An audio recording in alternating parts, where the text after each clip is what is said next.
Great. Welcome to Bruegel. I'm Jeremy Zettelmeier, the director of Bruegel. And today we are having a great honor to welcome Jessica Roswell, the new European Commissioner for Environment, Water Resilience and a Competitive Circular Economy. And we are extremely grateful that she made it, even though she really only touched down in Brussels. And you know, I've always wondered what Commission President von der Leyen meant when she writes in every single of her mission letters. She writes, "You need to hit the ground running." You know, it's in every mission letter. So in case you wondered what it meant, this is what it means. You hit the ground and then you run over to Bruegel and you present immediately. So we're extremely pleased to have you here. So Commissioner Roswell was the Minister for European Affairs of Sweden for several years prior to her commissionership now, and before that she served as a member of the Swedish Parliament for maybe a dozen years or so, and including on European issues.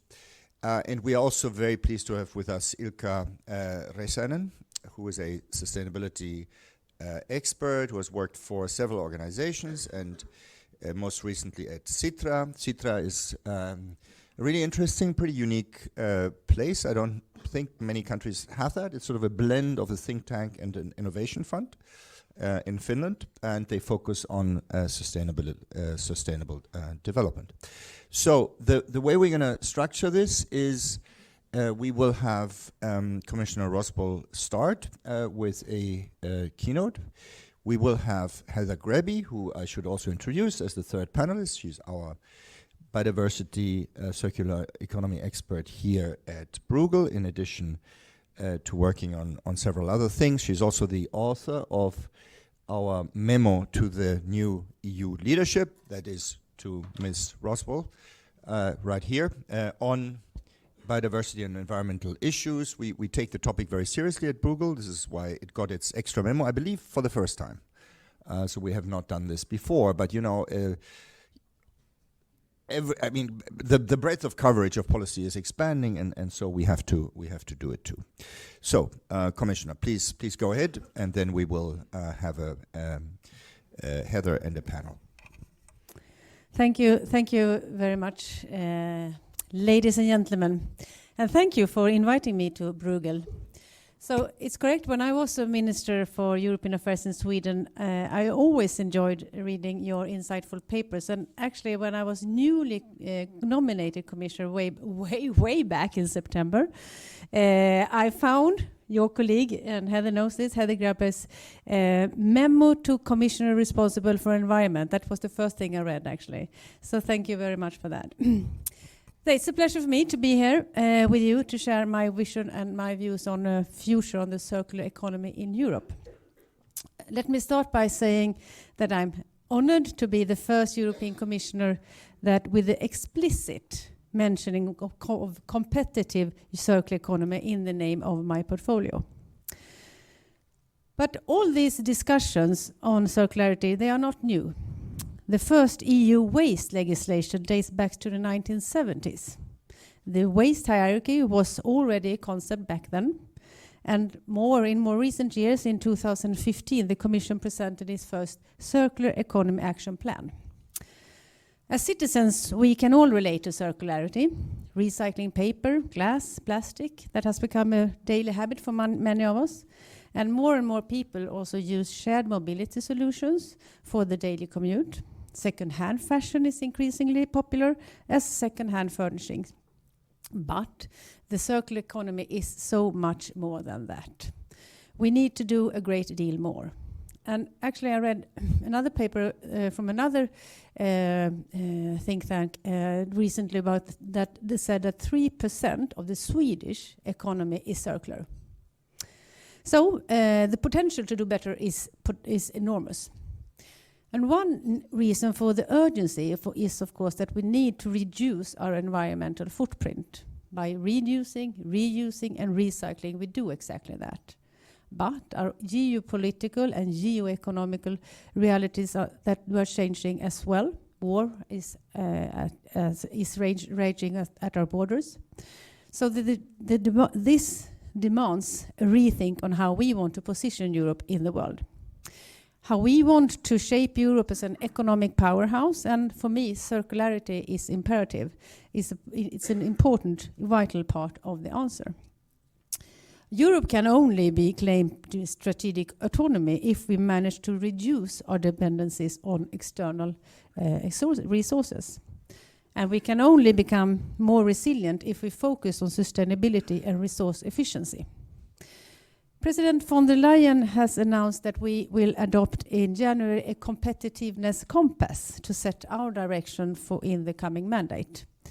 And there will be 3 pillars: boosting innovation, decarbonization and competitiveness, and reinforcing our economic security. And I believe that circularity will be fundamental to all of those objectives. So my plan is to explain a little bit what I have in mind.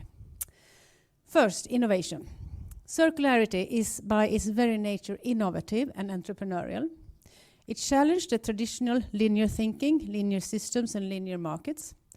It's not easy maybe to be a circular business in a world dominated by linear thinking, but there are already companies which are early adopters and front runners who have demonstrated the advantages of circular approaches. Circular innovations takes many forms: in product design, in business models, in production, in systems and in technology.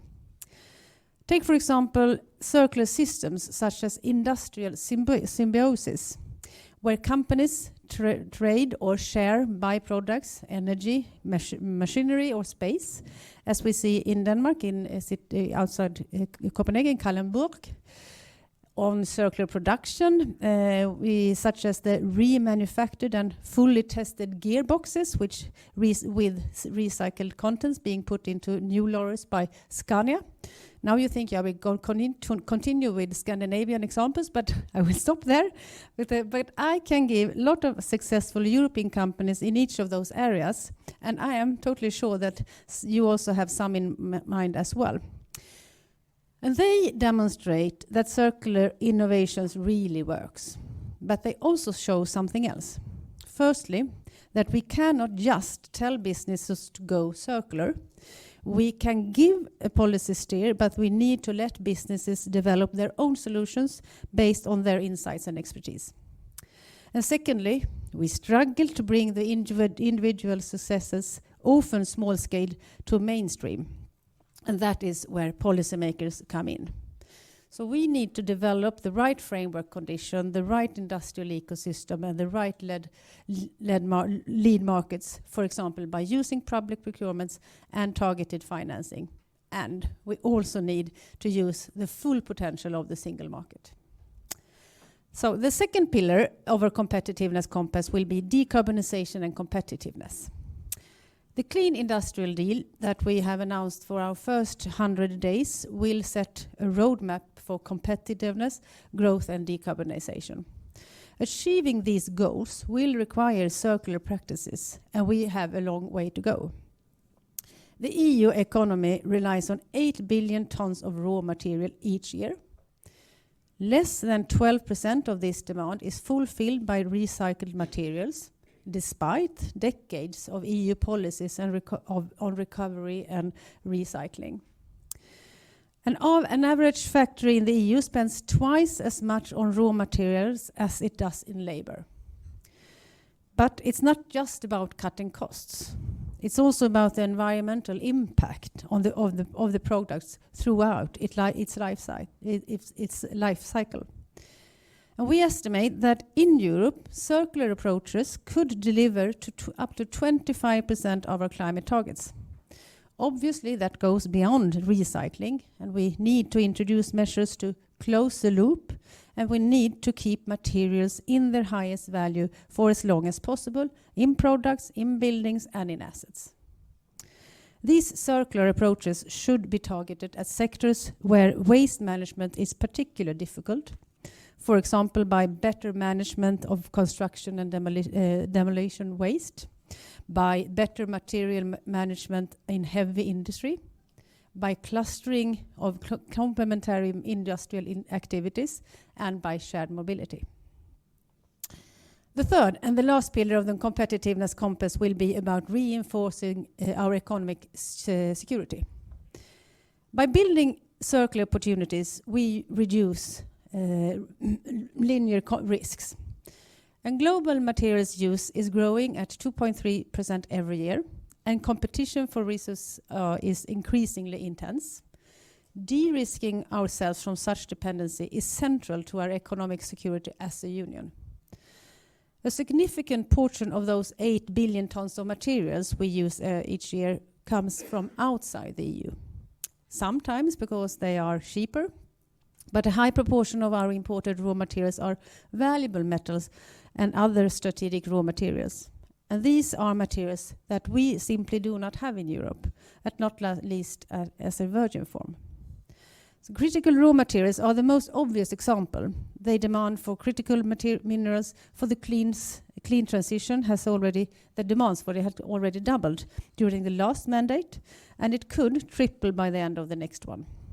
So we have to have a response to that challenge. We need to diversify our suppliers, and we need to substitute materials with alternatives. And here I just want to make a small parenthesis on EU-Mercosur agreement. I believe that the agreement will be instrumental in securing critical raw materials supplies, since Mercosur countries are major producers of many of these materials. And the third, what we need to do is that we also need to use secondary materials, and that means recovering products that contain those critical raw materials, extracting them and recycling them. And here we start at a very low base.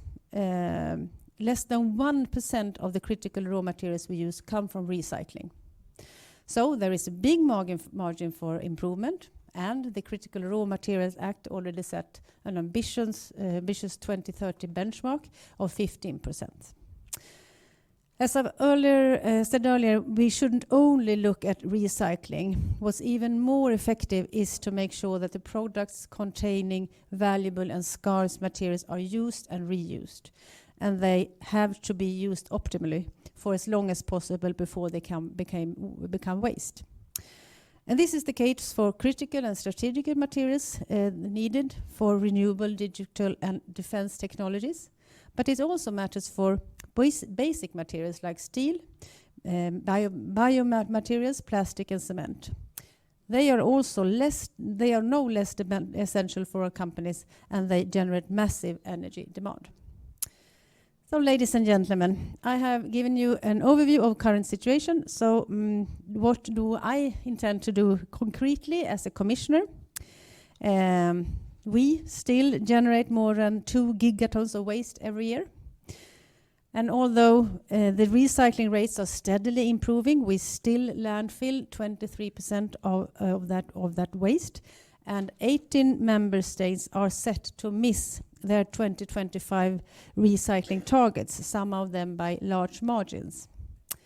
And against this background, my overriding objectives is the next 5 years will be to translate our policies into tangible reality.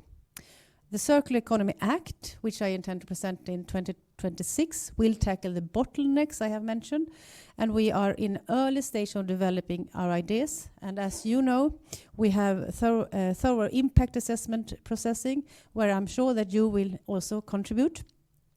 But today I just want to give a flavor of some of our ideas. First, I intend to address e-waste, which is our fastest growing waste stream.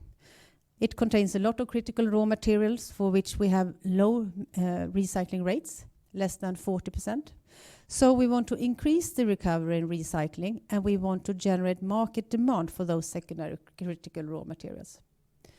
Second, we will tackle the regulatory barriers to effective single market for secondary raw materials and waste. For example, we will revise the end of waste criteria. The price for secondary raw materials will not drop overnight, but I believe that we can help these markets to develop by ensuring more harmonized standards. And third, I want to make extended producer responsibility schemes more effective, including through a digital one-stop shop for companies. The common denominator will be simplification. And I've said this very many times already. Simplification does not mean deregulation. It means achieving our objectives in the most effective way. In this case, it means ensuring that our materials can flow freely and are allocated efficiently. Finally, we need to implement existing legislation in an effective and streamlined way. The Eco-Design for Sustainable Products Regulation and our other legislations, such as for batteries, packaging and cars, will be powerful tools. They will help us to boost demands for secondary materials through minimum recycled contents requirements, and they will make repair, refurbishment and recycling easier, more viable and more rewarding. Last but not least, I should mention investments and financing. Investments in innovation, new technologies and infrastructure will be key, make the transition to go more to circularity. Ladies and gentlemen, we have in front of us one of the biggest opportunities ever, an opportunity that Europe cannot afford to miss, an opportunity to continue advancing the European project in the interest of citizens, our citizens and our businesses. And I'm committed in my mandate to demonstrate that we can unleash the innovative capacity of Europe, increase our competitiveness and decarbonize at the same time, as well as strengthening our economic security. We have the opportunity, so let us make it a reality. Thank you.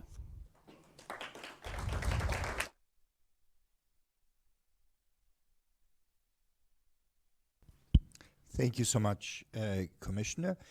We will now have a few brief remarks from my colleague Heather Grabbe, who published a policy brief together with Luca Moffat, who is also here in the audience, a few weeks ago on the topic of a European circular single market for economic security and competitiveness.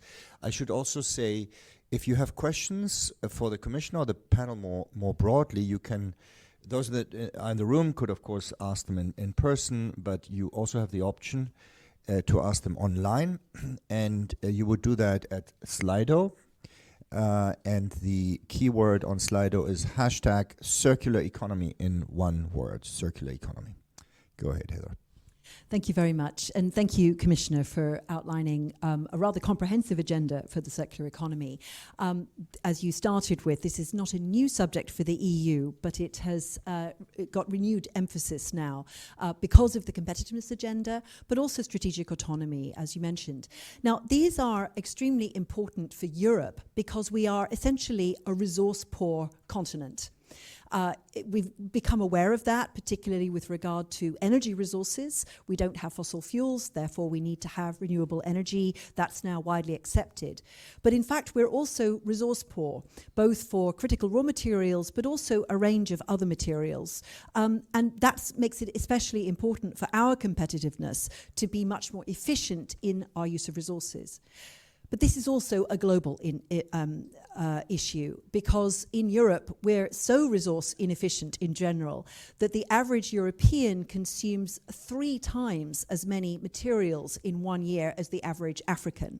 Now, this is because of high levels of consumption and essentially higher incomes, but it's also because we could actually realize significant benefits in terms of efficiency if we optimized our systems better.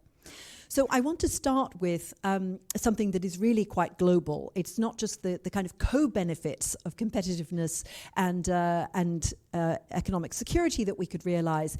It's the hard constraints of planetary boundaries. Because ultimately, a circular economy is a way of achieving less resource use, which is vital for achieving less pressure on nature.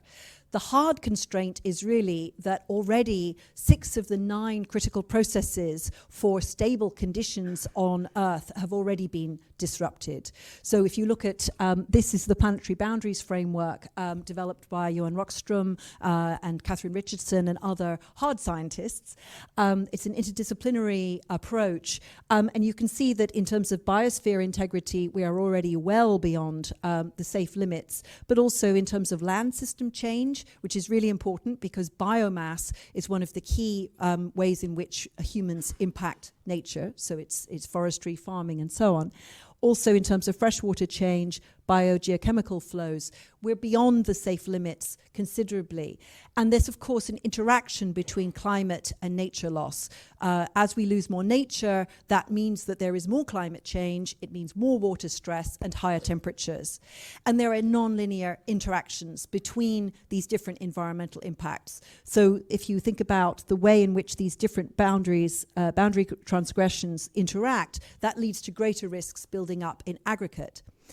That's important for the globe, for humanity, for life on Earth, but it's also extremely important for the economy, both the global economy, but also here in Europe. For example, the European Central Bank has done work on looking at the corporate loan exposure in the euro area and found that 75% of loans are to companies that are highly dependent on one or more ecosystem service. And an ecosystem service is something like water, pretty obvious for most companies, but it can also be things like pollination services provided by insects for free. So these constraints, they're there for European companies, for the European financial system, and they're also part of the global economy. And the circular economy is a way of reducing the pressure on nature that is producing these problems by simply extracting less from nature to meet human needs. It's about much more efficient use of the resources we already have. The Commissioner has already quoted a number of examples of ways in which we could use primary materials more efficiently, as well as recovering more value from them by using them multiple times. So when you talk about the circular economy, people usually start by saying, yeah, well, I separate my waste. Yeah, that's great. Recycling is very important. But recycling is at the very end of the lifespan of a product. It should be the last resort. There's plenty that can be done much further up in the life cycle of that product. It could be reused multiple times. Before that, it could be designed for durability, could be designed for multiple reuses, for example, through remanufacturing, as the Commissioner mentioned. It can be designed also simply to have less impact on the environment. Now, this is the global picture with regard to materials productivity. You can see that since 1970, there's been pretty strong increase in labour productivity. That's the top line. We've also seen improvements in greenhouse gas productivity and energy productivity.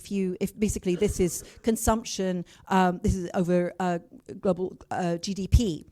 But material productivity is much less impressive. It's almost stagnant since 1970. So we've had energy crises that forced economies to become more energy efficient from the 1970s, the OPEC crises. But we've paid very little attention to material productivity. And that's really the hidden part of productivity for competitiveness. But that's really globally. So if we think about the circular economy as a way of delivering for human needs in the most resource-efficient way, it starts with design, it goes into business models. The Commissioner mentioned the fact this isn't just about individual products, this is about systems. If we think about mobility as a system, for example, it's not just designing a car that uses less steel, fewer CRMs in its battery by having a lighter battery, for example, but also having a mixed mobility system so that you don't need one car per person or even per household. It's about having a resource-efficient system. And the potential is great. We could eliminate 80% of environmental impacts in the design phase of many products. And if you applied circular principles just to 4 key sectors, cement, steel, plastic and vehicles, you could reduce emissions by 34% by 2050. And we could reverse biodiversity loss to 2000 levels by 2035 if we move to a fully circular economy. These are really impressive gains that could be made. It's very important for economic security, as the Commissioner mentioned, because of how much we import, especially CRMs, but also plenty of other imports. It's very important for competitiveness. Again, she went through that. We can come back to these issues. And competitiveness we have to think about as short-term and long-term. In the short term, it's about eliminating inefficiencies in production and consumption, which means lower input costs. But long-term, in Europe especially, it guards against future volatility, future supply shocks. This is something that Enrico Letta emphasized very much in his report on the future of the single market. He said it's really key to ensure that we move towards protecting the European economy from volatile commodity prices, or a dependency on other countries who may not remain friendly to us, may not want to continue to export to us longer term, as well as increasing competition. And then, of course, there are the innovation spillovers and other benefits. And, of course, European companies have solutions to export. If you look at globally, waste is an incredibly expensive thing to manage. About 20% of the national budgets of developing countries are spent on waste management, one way or another. And if you can produce less waste in the first place, if you can reuse, and then you can recycle the waste better, you reduce that problem. And that's where European companies can help, and there are plenty of examples of where they're already working with other countries. If we then think about, okay, what are the economics of all of this? The obvious question is, okay, so if it's all so great, why is circularity not the norm? Why isn't this just happening spontaneously in the economy? Why is there a need for policy and regulation? And this is a very basic failure of markets, that externalities are not priced.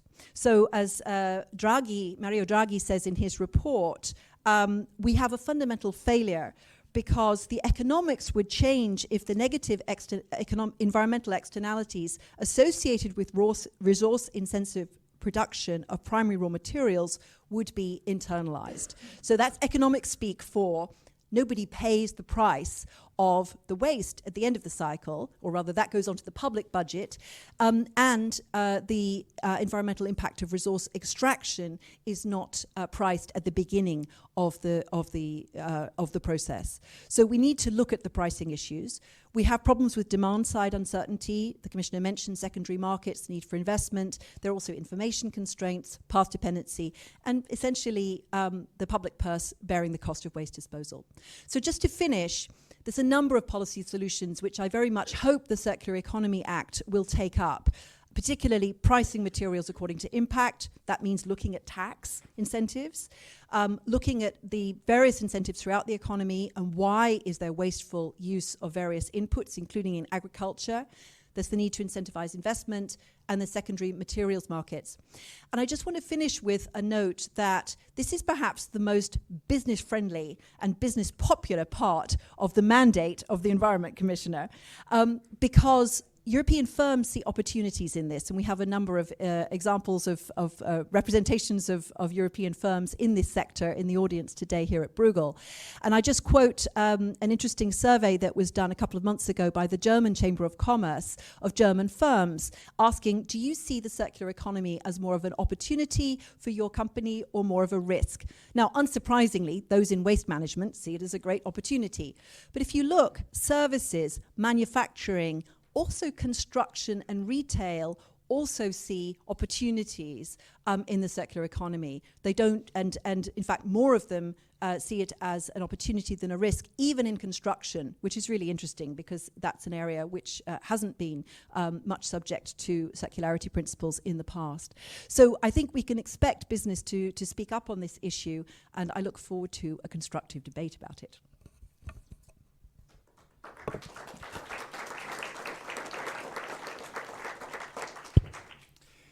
Super. So quite a lot of alignment, I think, between these two presentations.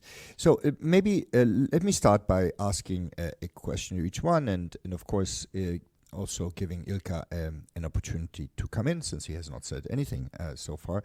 But just to start with the Commissioner. So, I mean, you sort of took the bull by the horns by going straight to the relationship between competitiveness and circularity, no? And it is part of your title, so it's acknowledged as a potential complementarity, but possibly also as a source of tension.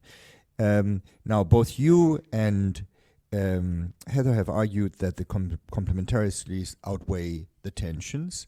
Nonetheless, there could be unease on the side of a business that an ambitious circularity agenda in the European Union that is not shared by other jurisdictions puts them at a disadvantage, perhaps because it forces them to substitute cheap but wasteful inputs for more circular but at least temporarily more expensive inputs, or more generally because it produces a regulatory burden.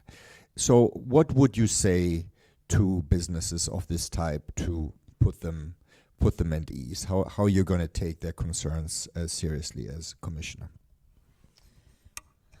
Someone laughed. No, but of course that is something they have to take to account. But I start with first. I think that we need to do this. It's an opportunity, as I said, not only for Europe, it's also for the globe, and we need to do that. And Heather also pointed out of different reasons why we do need to do it. It's we talk a lot, of course, especially me, about the environmental reason, the climate footprint, but it's also resilience not only for us but also for other continents, of course. But of course, as always, the most who are most vulnerable when there is transition, whatever transition that may be, is more target to put at the risk. Exactly.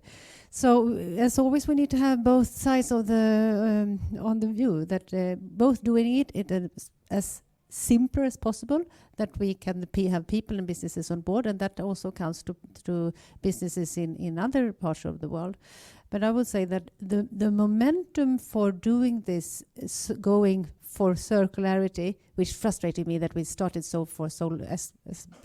old as I am, and that we need to do that now. The momentum, I think, is here now, because one of the reasons I think with the figures Heather mentioned about the businesses with loans, that's not supposed for European companies, it's for the global companies.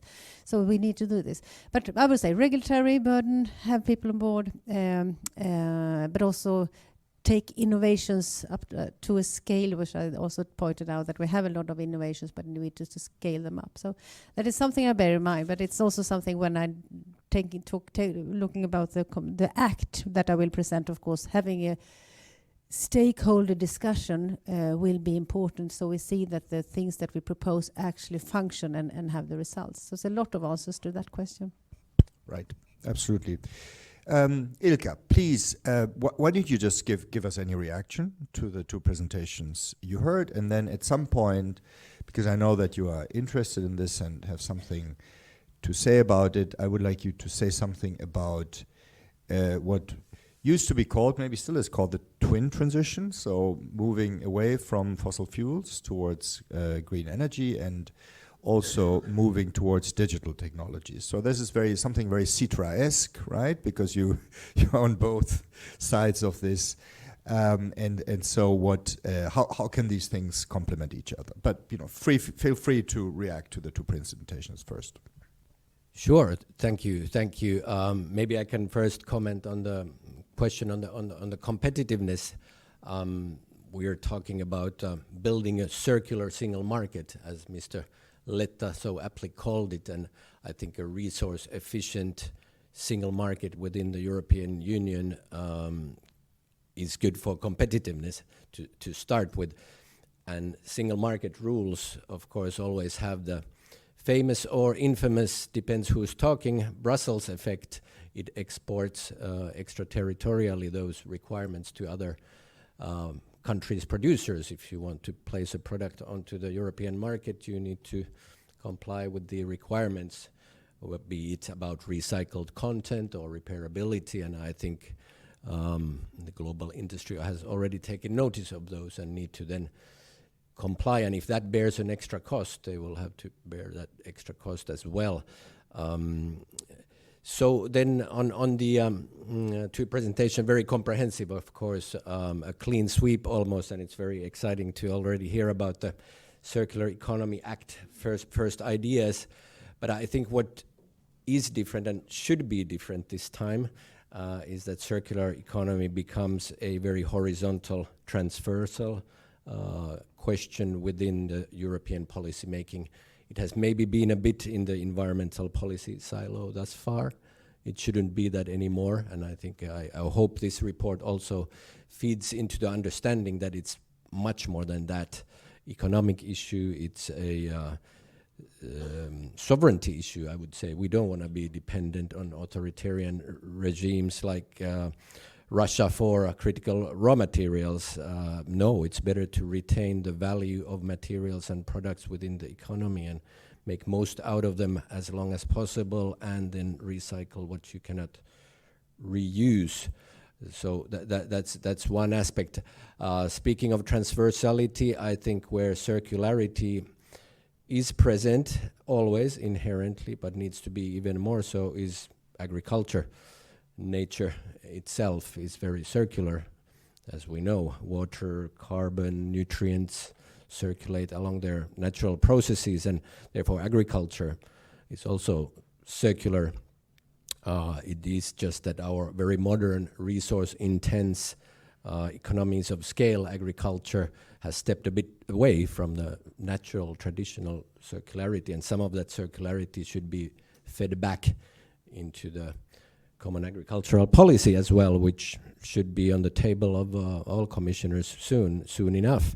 And there are already, many initiatives and farming techniques that can help with that, like regenerative farming that takes care of the soil health and helps carbon to be sequestered. It helps natural nutrient cycles, etc. There's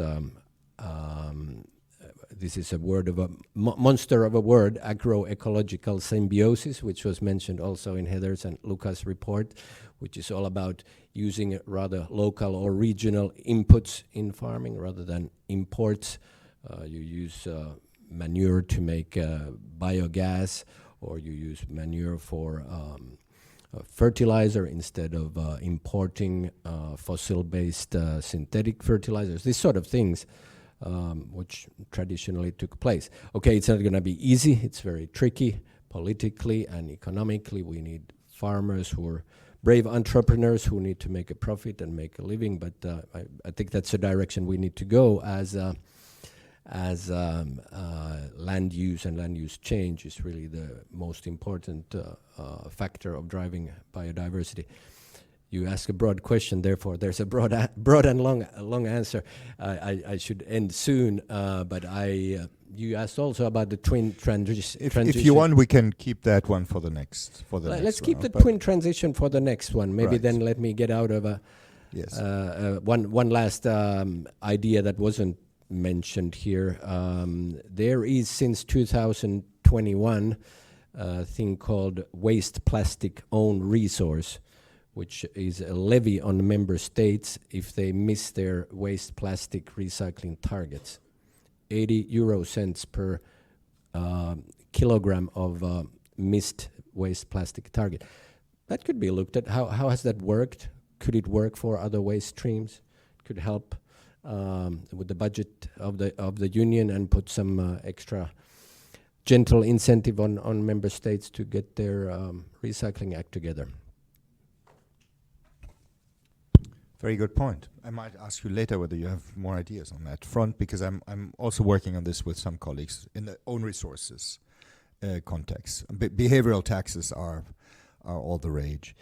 Heather, so you sort of hinted at it a little bit, but we have this paradigm in our heads from climate policy that I think can only be partly applied to biodiversity and circular economy issues, which is that the benefits of the policies that we implement in these areas are widely shared by other countries, maybe globally, but the costs are local, and that's why there's an undersupply of climate action. So I basically wanted to ask you, to what extent does this paradigm apply to biodiversity and circular economy issues, or to put it differently, is a sort of a strong circular economy agenda in the interests of the EU, even if no one else does it?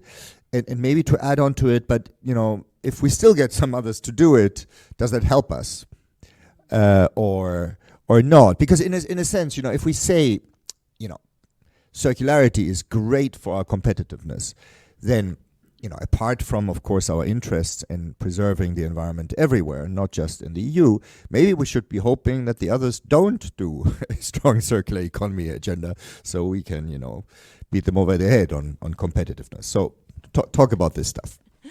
Okay. Well, first of all, there is a bit of a tendency, as you say, to think about climate impacts as being global, because a ton of carbon emitted anywhere in the world goes up and affects the atmosphere from everyone.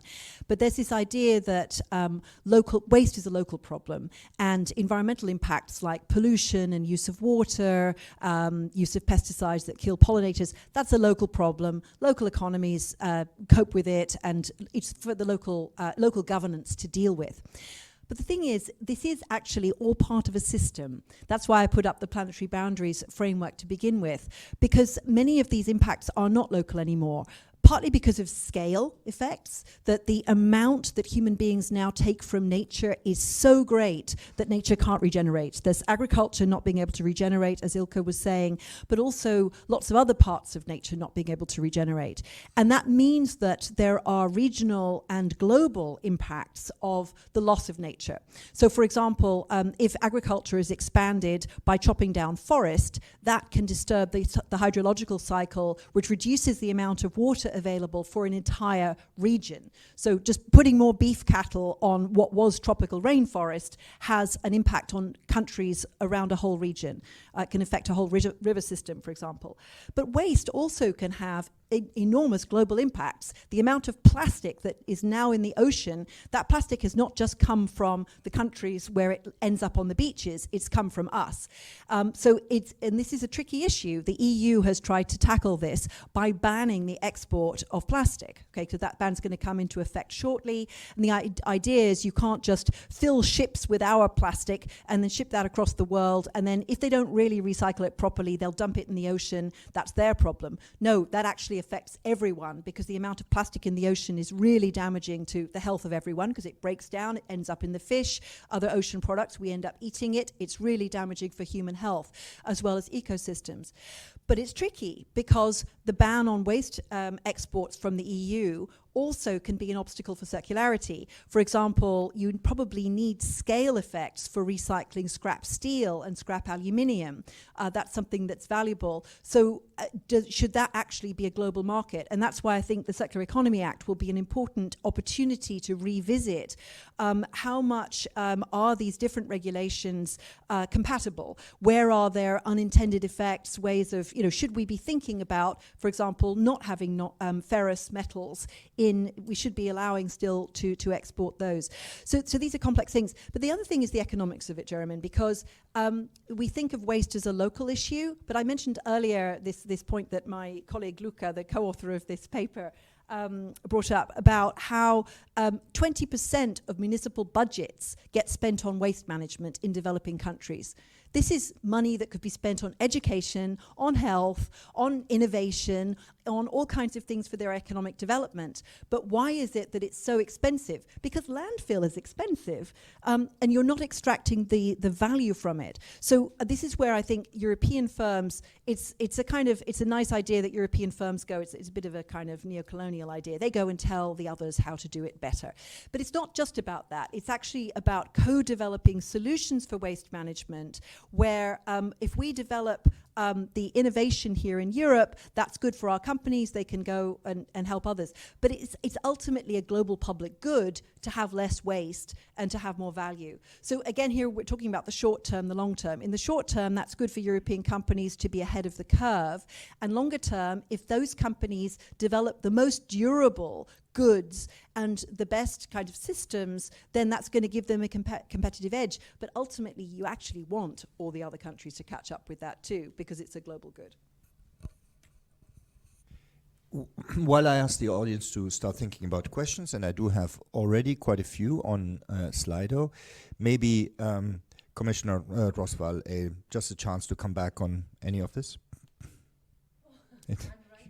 That's right. That's all right. I took notes of what you said also. On, You don't have to. On the We can go horizontal to question, questions, yes. and I agree with Heather. So no, not on the. I see what I wrote. That's good. Yeah, I mean, my plea is, it seems to me that this is an area where the state can easily go wrong, right? And particularly in thinking of markets mainly as an enemy and trade mainly as an enemy. No, so be careful on that front. I mean, you have to make markets and trade, international trade, your friend as far as circular economy is concerned. And then there's a question of how to do it. And so we will need to give incentives that will include regulation. But ultimately, I think the idea is to harness the private sector to make these things happen. No? Otherwise, it will become inefficient. It will become a further burden on the budget. I mean, I agree, of course, but also as Dagi and Heather also lifted up today, it's a failure also in one way, because otherwise we should be in much more better figures than we have. But I don't think the answer with that would be like the ordinary support firms answer. But I think we need in some way also have incentives, and I think, I know that I had some examples also in which sectors yet you have to do that are more difficult than others, because we need to have this scale up. But it's not only, as I think you also said, not only because it's economic competitiveness and it's good for Europe, it's also because we actually need it. Absolutely. Okay, so are there any questions from the audience? I see a few, so I'm going to go. I'm going to take 3 or 4 initially as an initial round. So the lady with the red top, and if you can please introduce yourself. An entrepreneur, and I'm director on a French company. We do digital twins, and we apply them also for enhanced productivity for material flows. We won a European Union prize, a European Innovation Procurement Award this year. The question is, we're discussing now, we're in the construction, we're talking to construction companies, and a lot of, for construction materials, which is one of the material flows which is at the moment more difficult, there is no technical issue, really. It is a business case problem. And I can tell you, because we are strategic partners of Dassault Systèmes, and we work with the largest construction companies in Europe. Therefore, is pricing, and the gentleman was totally right, is price signals and subsidies is every foundation of climate or environmental policy. The other thing is, I've been working on circular economy for a few years, and first of all, the ban of imports of recovered and waste materials was set by China, not the European Union. China banned in 2017-18 into force 24 flows of materials.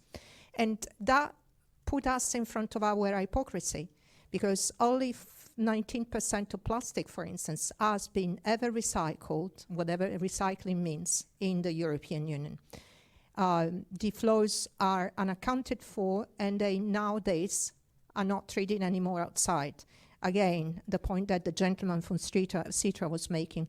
China is probably very advanced, and I was wondering whether, because it's a global issue, working on standards and flows and pricing with them, we've got the same position on the plastic treaty. Okay, they're also the largest exporter and producers of plastic material, is true. So collaboration on circular economy with China, because I got an interest in working in this field. And the very last one, Mercosur. If trade policies and trade agreements are not with principles of environmental sustainability embedded, then there are trade-offs. And if we work in silos, deforestation, for instance, is a consequence of this raw material search. Thank you. Very rich questions. Just Commissioner Roswald, so you don't get too worried about this. So what we're going to do is we're going to calculate. We're going to collect a few. You are going to take those that you want to take. The rest will be picked up by the rest of the panel. Okay, probably with Ilka being the answer of last resort here. Okay, we have the gentleman next to the lady who asked the first question, please.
So in these studies, we should maybe dig a little bit deeper and look at the detail level, because this is in all electric motors, is in all transformers.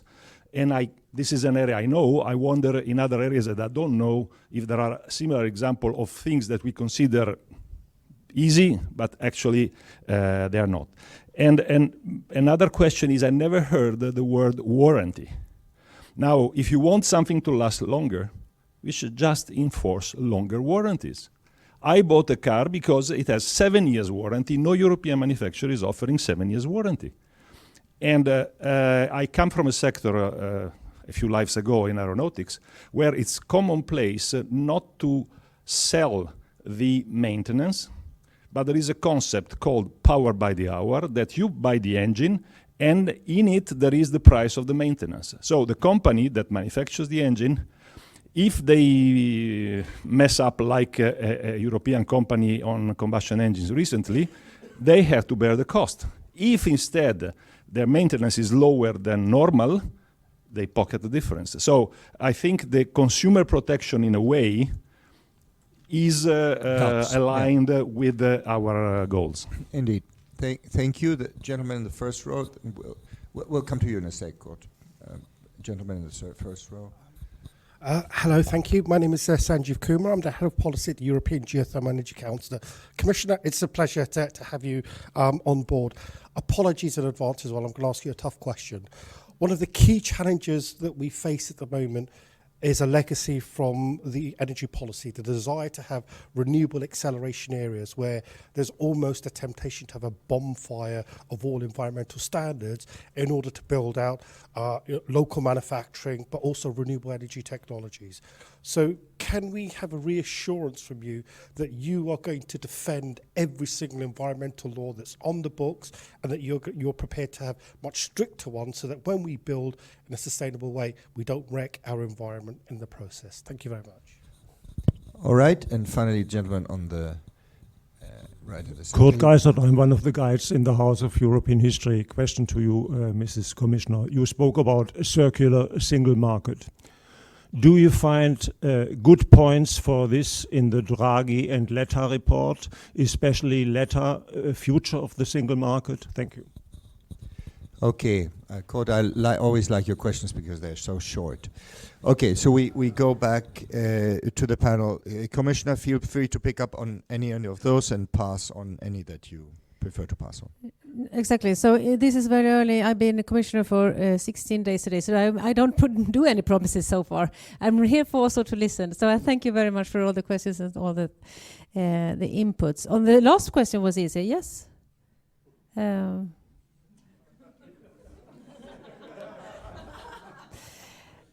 No, but I think I tried to explain it also, because I do really believe that there is very important messages in those two reports, and also that maybe didn't mention, and maybe not on competitiveness, but also in industry report on the resilience of preparedness.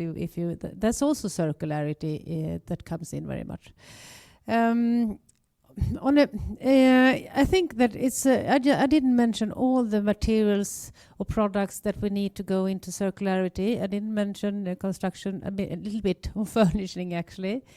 I also in my mission letter I am also responsible for furthering develop Bauhaus, the new European Bauhaus. Which is also there are very good examples, projects around Europe that actually have good also there are also of course projects, but I do think there is a possibility to scale up, especially when it comes to construction. And so far, since I've only been commissioner since 16th day, but of course I know mostly about Swedish examples, but there are other things. So I think there's a possibility in a lot of this, and also see the opportunities and definitely see the problems also, of course. That was something I was to say about plastic that got the question on China, but I lost my mind. But a little bit because Heather also talked about how much plastic that we don't reuse, recycle, and anything. And I just can say that I regret that there was no treaty on the plastic for like 3 weeks ago. I think that would had been important. For the global challenges that we have. And tomorrow I'm going to be on council on environment. We are discussing micro plastic pallets. So this is an area which I think we are only scraping on the top because we don't have all the science. So this is of course and the answer will be yes, we need. This is a global issue. It's nothing that only I as European Commissioner can work on. We need to have global answers. So that's why I regret the and then probably I will a little bit pass. I write so very badly also. Very good. So let me ask the rest of the panel to pick this up and maybe throw in one question from Slido, which fits nicely with the issue of whether we should cooperate more with China. So the question is, Europe's circular economy depends on manufacturers meeting EU standards. Do you think China will stick to EU standards as its domestic clean tech market grows? So Ilka, take it from here. Tackling the first easy question with China, I'd like to maybe then comment on still the circular single market question, if that's okay. I think the Commission officials, when they drafted the ESPR and other regulations that are within the sphere of a circular economy, have to had read their WTO rule book quite closely, and I trust they have. Obviously, we need to cooperate with other parts of the world. Supply chains are very, very global, including extending to China, but I don't think that should prevent Europe from leading in this area. Europe has led, and it should keep leading. Whether Chinese companies will have to adopt European standards, I believe so. If they want to export here, obviously trade goes the other way around also, and we need to be in constant talks with them. But besides China, I would raise again the question of working with Global South. I think we need to have good policies in place. But coming back to the transversal nature of a circular economy, I don't think Europe has any interest in shutting down supply of minerals from Global South. They have plenty of them, and it wouldn't be fair to shut them down by trying to do with our own. Well, we couldn't anyway, but it's more a question supporting those countries in getting more sustainable with mining, adopting themselves circular economy principles and so forth. And I think the DG International Partnerships is doing quite good work on that already. So maybe that's on the cooperation. On the circular single market, again, I think, and that's really in the heart of this debate. I can tell you from some examples it doesn't work really for circular products. There are still many administrative or legal barriers because of varying national laws or varying interpretations of European laws. Very classic single market barriers that are arcane.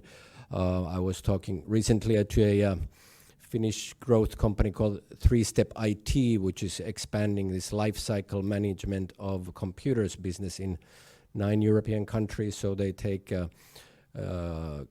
computers that are sort of getting old from big companies, refurbish them, then lease them to smaller companies, and once they are used, they take them again and take care of the whole life cycle management.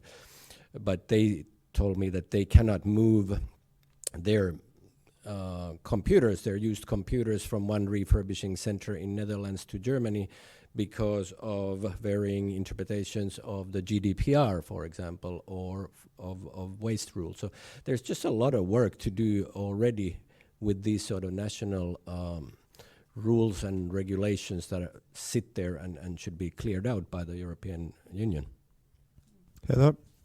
So just coming to the last question first, the Draghi report has a whole section on the circular single market for critical raw materials. And Draghi quotes, for example, an International Energy Agency report which estimates that half of the global demand, so not just European demand, but global demand for critical raw materials could be met by recycling by 2050.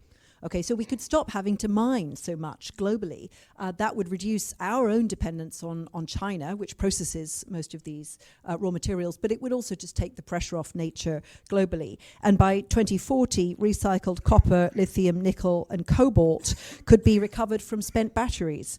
That could reduce the primary supply by 10%. That's a World Bank figure, but again quoted by Draghi. There's a whole section in Part B of the Draghi report for those of you who are truly enthusiastic. And Enrico Letta also has some very important points actually in his report. There's a very good section on circular single market. And one of them is actually related to the public procurement criteria for buildings. So coming back to the first question about buildings and construction waste. At the moment, non-price criteria in public procurement for buildings are not very important. And this is a big problem. It means that if you're a municipality, say building a new police station or some other big public building, you have to accept the lowest bid. And that's basically based on price. So the revision of the public procurement criteria that the Commission is now about to do, so this is where the transversal portfolio application is very important, could make non-price criteria much more important, because in the long run, it is not to the advantage of the taxpayer if that new police station only stands up for 20 years before it gets sick building syndrome and starts to fall apart, has to be demolished, creating lots of waste, and a new one built, and the next generation of taxpayers, or even the same ones, have to pay for a new police station in that place. Or say the police decide to move their headquarters somewhere else, that building could be reused, and that's where the Bauhaus principle is really valuable. Now, if, say, the public procurement criteria allowed for the municipality instead to plan for that building to be used for 100 years or 200 years instead of 20 years, and it could have multiple reuses. It was designed for multiple reuses. The police use it first, then say it becomes a maison communale, as we call it here in Brussels, next, and so on. Then you don't have this constant demolition and rebuilding. You can reuse this building. So that's an example of where I think the construction industry could really be transformed. And that also relates to the warranties point. Very simple thing. You extend the warranty, and the producer has every incentive to make the product more durable. That both protects the consumer, and it leads to the design of a very different kind of product. So I'm going to take a few questions from Slido now. So there are a couple that Barbara Machado from Euroactiv, a journalist, she's mostly interested in sort of the scope of the Circular Economy Act. You may or may not want to answer this with respect to materials. So you mentioned that the Circular Economy Act will target current bottlenecks. Can we also expect new measures to tackle more materials? And then she asks whether increased recycling of lithium might be a priority in the new mandate to avoid environmental impacts and biodiversity loss due to extraction. So that's one question. Then we have several questions that sort of points to difficulties or potential bottlenecks. So there's one that says, what about the inability to get building permits for the necessary processing plants? No town hall wants these places where hazardous chemicals regularly burn. Another one is about how to tackle the challenge of the availability of recyclable materials in many industries. For example, current EV batteries are only available for recycling in about 15 years. And a bit in the same way, there is a question on how to improve EV lifetimes and ensure all materials are recovered and reprocessed in Europe. These are the largest sources of CRM demand.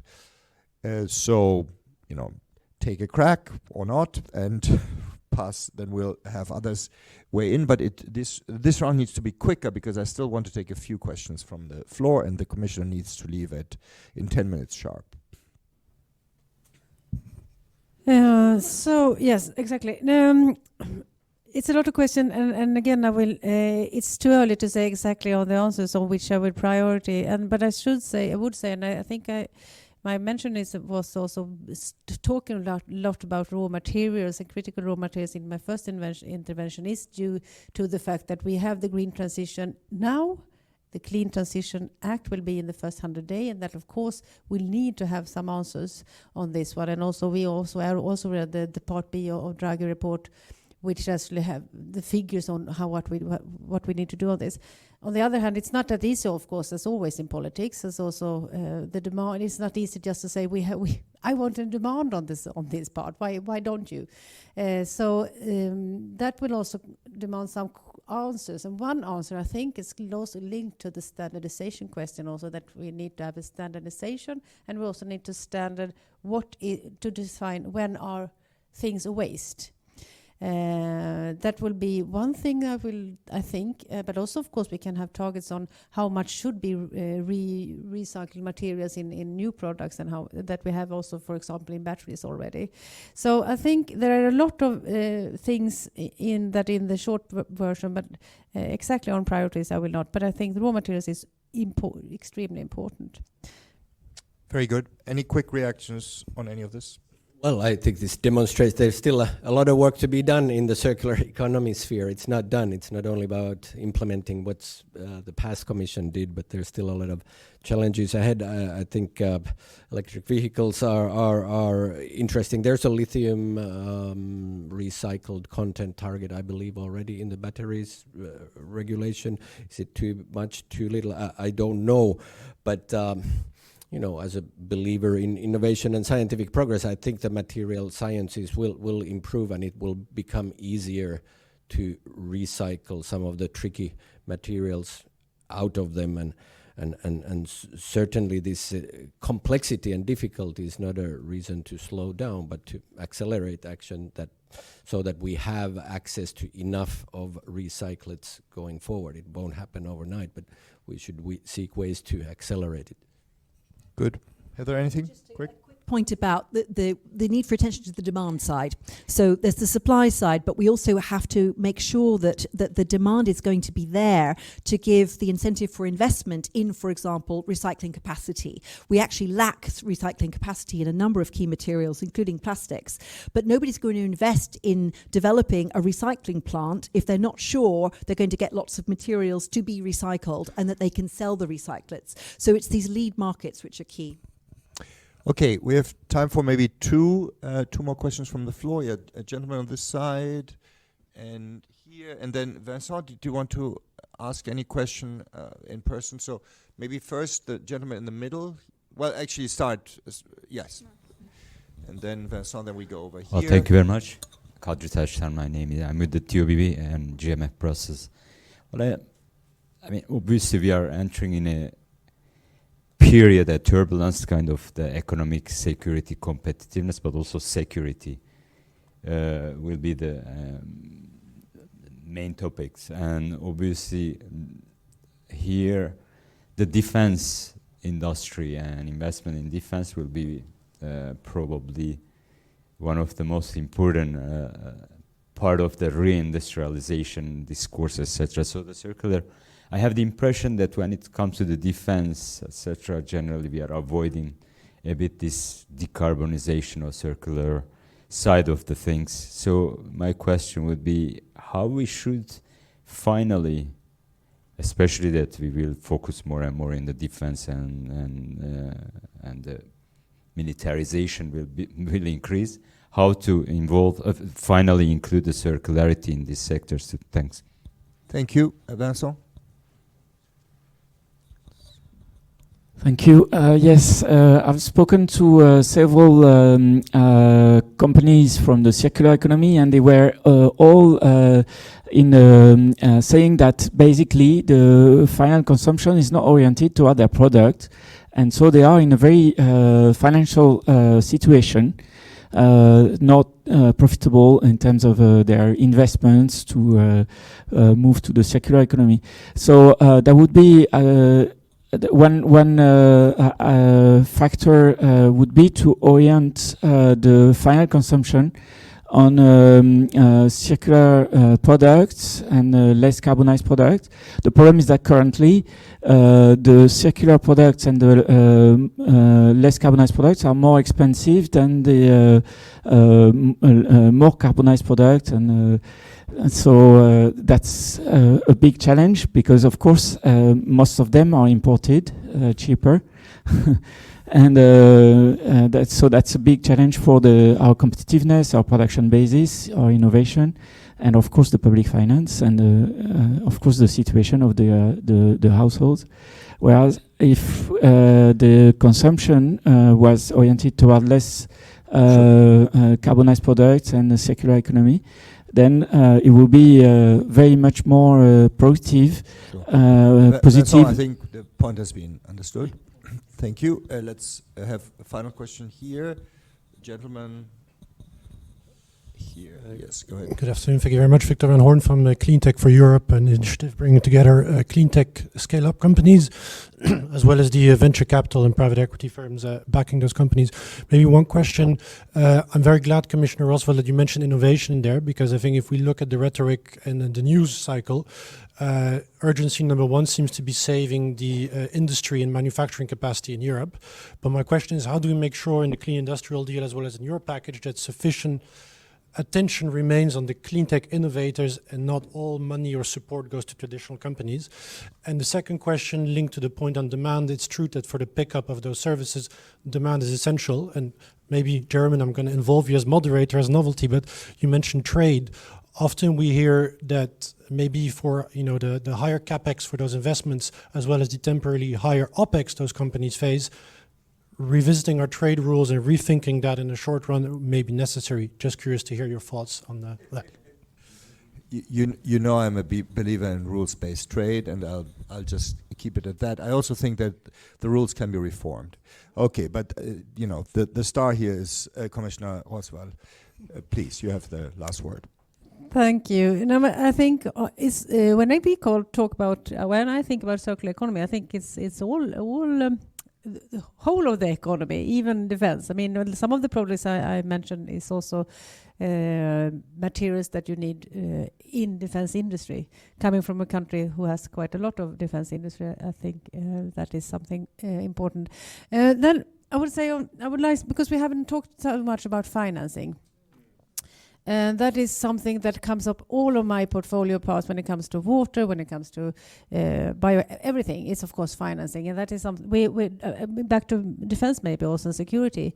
We know that a lot of things is going to cost a lot of money, so that is important that we have another also more fresh discussion on that. So one of the things that I look into when it comes to environmental issues at the whole, I would say it's new ways of more innovative ways of financing. It's of course having a close contact with the European Investment Bank, but also, and this is maybe a little bit linked to what Heather said for a little time ago about pricing. How can we price? And I mean, von der Leyen has said somewhere we need to get nature on the balance sheet. I think this is something also a little bit in the beginning, but one thing that I'm keen to look into is the nature credits. That is something that is also pilot project around Europe and around the globe, but it's not full scale. And also when it comes to nature credits and innovation in nature and pricing the nature, that is something that we also need to have an answer in Europe, and of course together with the UN. But even though you said that nature is something that is broad, it's global, it's like the climate issue, but on the other hand, also nature, the water is in Europe. Of course, I understand that. But and the forests are here, so we also need to have an answer on this. So I'm really looking forward to that, and that will maybe another topic for a Bruegel event later. But this is something that we need to have answers on. I'm so glad you ended on this note, because I spent most of Saturday afternoon talking about nature and carbon credit markets and how to create them. So we have a major problem going on with a major project going on with the Center for Economic Policy Research, CEPR, which is an academic network. We do a joint report each year, and this year will be on those sets of issues. So it will be issued probably in around June, so we're just starting to work, but we will certainly be super keen on your reactions once we present them, and we are much aligned. This is partly what I had in mind by trying to leverage the role of markets before. Fantastic. So we're forced to close, but it was very rich, very interesting, and all the best. I think you're off to a very good start, Commissioner. Thank you.